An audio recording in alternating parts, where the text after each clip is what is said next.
the first bite of a piece of food, and saliva starts to flow in the mouth. That's something that's born with us.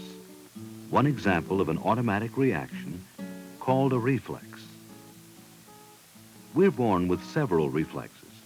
That's something we have in common with many animals. And so we can learn about our own reflexes by studying animals. For example, the saliva reflex in dogs was the basis for a famous series of experiments performed by the Russian scientist Ivan Pavlov. To see what he learned, we can reproduce some of his experiments. A model of a dog's head can demonstrate how saliva is secreted into the mouth. There are 3 pairs of salivary glands. This tube represents a narrow duct that carries saliva from a gland near the dog's right ear. In our experiment, we'll want to measure the amount of saliva being produced, and we can arrange that by a simple and painless operation. To explain the operation, we'll use our model. First, part of the duct is loosened.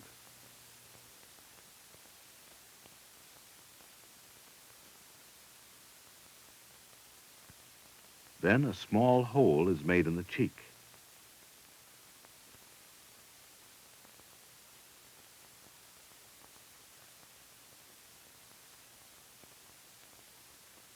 This will allow the saliva to flow outside the mouth where we can see it. 5 of the 6 glands will still be secreting saliva inside the mouth to start the process of digestion.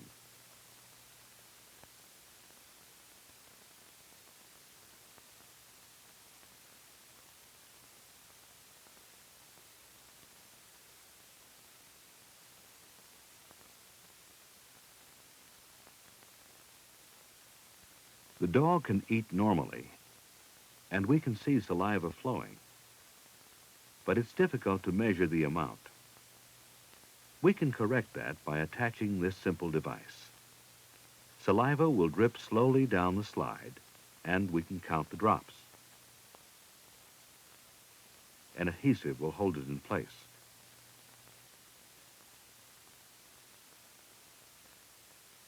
Now we can start the experiment. We're using basically the same elements that Pavlov used.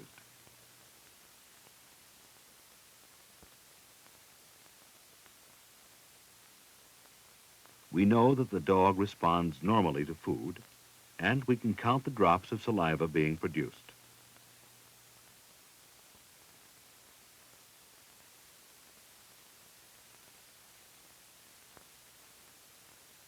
Now, a metronome normally has nothing to do with food, but can the sound of a metronome have an effect on the reflex that produces saliva?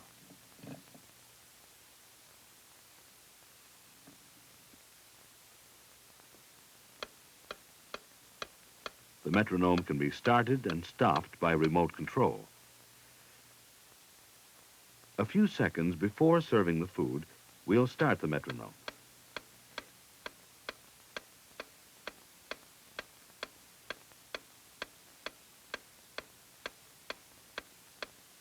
In this first trial, there seems to be no change in the reflex.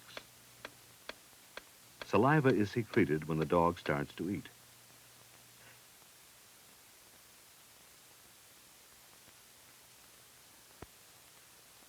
We'll repeat the same procedure several times. After a few trials, saliva is being produced before the food is served. Still later, after more repetitions, we can draw some definite conclusions.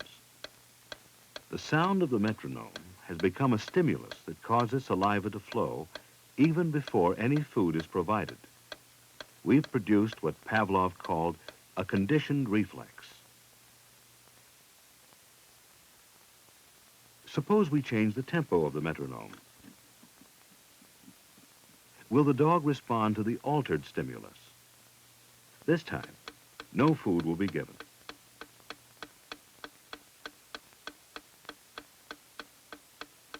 On the first trial, there is a response.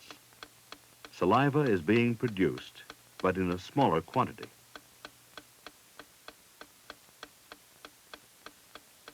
We'll run several trials at various tempos, including the original one. At this tempo, and only at this one, we'll reinforce the conditioning by giving food. This chart shows the amount of saliva produced during several trials at varying tempos of the metronome. The greatest amount was produced at the original tempo, the one used during the conditioning process. The more the tempo varied from the original, the smaller the amount of saliva. After several trials, we can notice a further change. At this tempo, there's no longer any saliva being produced.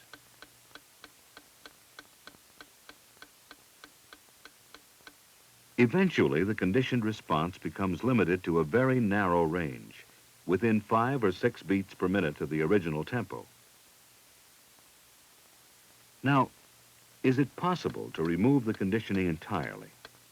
We're using the original tempo, but for the first time, we're not giving food.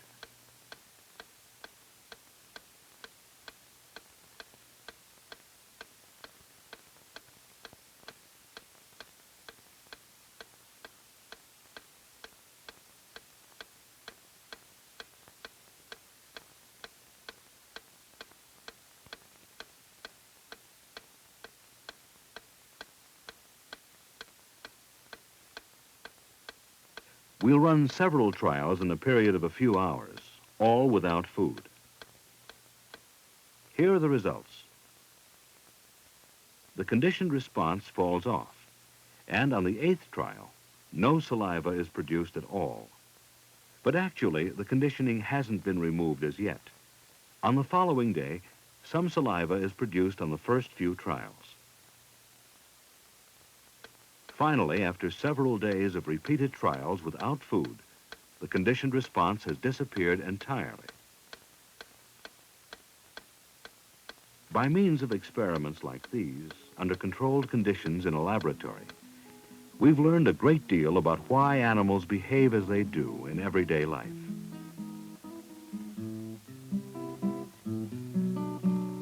And since human beings also have reflexes, the study of conditioning can help us understand our own patterns of behavior. Does conditioning play a part in the learning of new skills? Does it affect our ability to cope with the world around us?